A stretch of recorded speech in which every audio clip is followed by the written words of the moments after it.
త్వరలో జరగనున్న సార్వత్రిక ఎన్నికల్లో ప్రతిపక్షాలకు బుద్ధి చెప్పి జగనన్నను మరోసారి ముఖ్యమంత్రిని చేద్దామని సూలూరుపేట ఎమ్మెల్యే అభ్యర్థి కిలివేటి సంజీవయ్య తెలిపారు. 4వ రోజు తిరుపతి జిల్లా నాయుడుపేట పట్టణంలో ఎన్నికల ప్రచారం ప్రారంభించారు.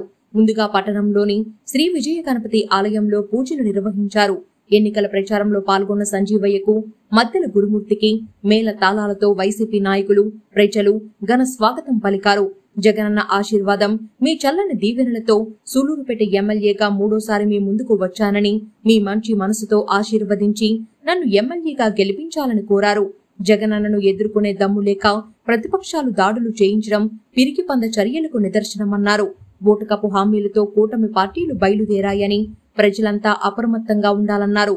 మే 13న జరగనున్న ఎన్నికల్లో ఫ్యాన్ గుర్తుకు ఓటు వేసి ఎంపీగా మద్దెల గురుమూర్తిని, ఎమ్మెల్యేగా తనను గెలిపించాలని కోరారు. ఎన్నికల ప్రచారంలో వైసీపీ నాయకులు, కార్యకర్తలు భారీగా పాల్గొన్నారు. ఆర్థికంగా స్థిరపరచాలని, ప్రతి పేదవాడి ఆరోగ్యం బాగుపరచాలని,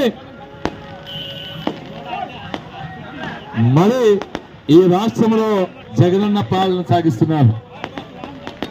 2019 ఎన్నికల కంటే ముందు ఈ రాష్ట్ర ప్రజల యొక్క జీవన విధానం మార్చాలన్నా, ఈ రాష్ట్రంలో ఉన్న ప్రతి పేదవాడి జీవితంలో ఒక మంచి మార్పు తేవాలంటే నవరత్నాలు లాంటి 9 పథకాల్ని ప్రతి ఒక్కరికి అందించగలిగితే మరి ఆ మార్పు తీసుకొస్తానని నమ్మి 2019 ఎన్నికలకు ముందు ఈ రాష్ట్ర ప్రజలకి నవరత్నాలు లాంటి 9 హామీలు ఇచ్చారు జగనన్న.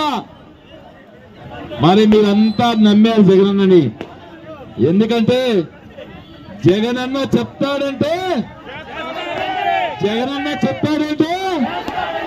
చేస్తాడంటే